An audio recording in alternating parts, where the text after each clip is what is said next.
Hello everyone, welcome to episode of the Beat Show. I'm here to talk about episode 4 of Daredevil Born Again, the brand new show on Disney+. As always, spoiler warning, so if you have not seen the episode yet, do not move forward. I will be getting into it.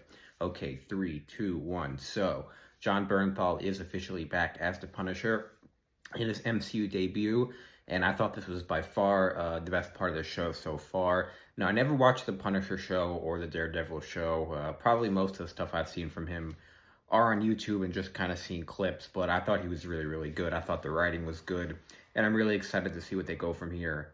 With that being said, I'm really, really confused by this show and kind of like the narrative of this show. And what I mean by that is, let me just fix this. So originally the show, we were told that when the show had a lot of reshoots and they basically scrapped the show and started over. And in like the rumors, they said one of the problems with the old version of the show was that we didn't get Matt Murdock in the suit until episode 4, and the show was kind of like a slower procedural about him being a lawyer. Other than them adding what seems to be the opening fight, him fighting Bullseye kind of in that long one-shot sequence, it seems like that's exactly what we got. We didn't get him really in the suit until episode 4, kind of when he goes back to where they're all being kept, and it seems like he's going to suit up again. So yeah, that really confuses me. There's really two different shows going on right now. I know the plots eventually will merge when Kingpin and Daredevil, I'm sure, have some sort of fight. But I think the Daredevil side of things is much more interesting than the Kingpin side of things.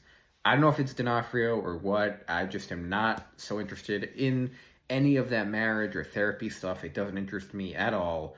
I just want more Daredevil stuff. To be honest, I'm not even really missing the Kingpin at all. If they just had a villain, like I know Muse is probably going to be a villain in the show, or Bullseye, and Kingpin wasn't even a villain, and they kind of saved Kingpin for the movies, that would be fine with me. But I just think I think it's D'Onofrio's voice is just so grating. It just feels like he's always laboring to put on an acting performance. It never feels like he's just kind of doing it. And I don't know. I don't think he's as physically imposing as he needs to be as Kingpin. And I'm not as interested in that side of the show.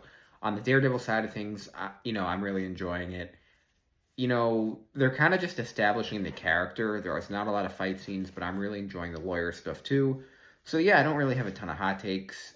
It's definitely stitched together. You can kind of definitely tell that there were reshoots and whatnot. Specifically in this episode, talking about the Bernthal stuff. I just thought it was really good. He's cursing all different types of curses, not even just one. So the gloves are really off on Disney Plus, it appears, which is really smart. And this is just a much more mainstream kind of product that I think the average person can watch than a lot of the Disney Plus stuff that we've gotten in the last few years. Whether it be She-Hulk, whether it be Miss Marvel. People can debate whether it's good or not, but it's still just not consumable for the average person who's not into this stuff. Daredevil is. I also, like I said, I'll probably say it every episode, it's very noticeable that this is actually being shot in New York and not like Atlanta. So I think it's important for Marvel to, if they're saying they're at a location, shoot it at that location, because I think it's very noticeable. Specifically going in more into this episode, and I mean, not to get political or anything, but this episode kind of confused me. He's defending this guy who's like a petty criminal who stole like a bag of chips or cereal or something from a bodega. And he's kind of defending him, getting 30 days in jail, getting 10 days in jail. And they're trying to do this whole the system sucks and this and that. And everyone knows the legal system sucks and whatnot, but I don't know if we're supposed to feel sympathetic for this guy. I have no idea what kind of point this guy was even trying to make. Yes, should the average person get sent to Rikers Island for stealing a bag of chips? No. But this guy, they said he has a 20 to 40 page rap sheet, or he's been arrested 20 to 40 times or something, and he just got arrested again, and now he's complaining that he has to do 5 days in jail. The whole thing made no sense to me. I don't know what they were going for there. I don't know why people were liking this. I thought it was really stupid. And I'm sorry if that offends people. I really don't care.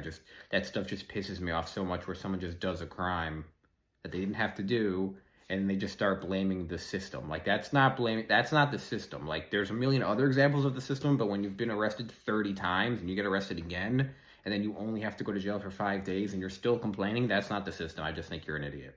So I just thought that part of the episode was really weird. And then on top of that, he's, making fun of Daredevil for being blind. So I don't know. I guess they're just trying to show like the complexities of being a lawyer and having to defend someone who is your client, but also kind of a dick. I don't know. But I just thought that was interesting. Not interesting, annoying, I should say. But yeah, I guess we'll see where we go from here. I think there's only 8 episodes, which it's hard to believe that we're already halfway through. Like I said, it's definitely a stitched together show.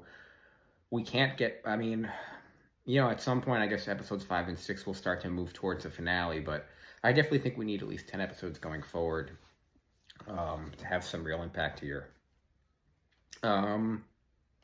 Yeah, with that being said, I thought it was a good episode. It wasn't super long, but obviously the Punisher coming back was the biggest deal. I think we'll move this plot forward, with the cops and this one. Well, I guess this one crooked cop who seems to be punishing or going after Daredevil, the one who he fought on the platform, seems to be recurring. And yeah, I'm sure this will come to a head at some point with him taking on Kingpin or something like that, or something with Muse. We'll see. But we got 4 episodes left. So let me know, guys, think in the comments. Thanks for watching. I'm excited to see the Punisher again. And as always, see you on the next one.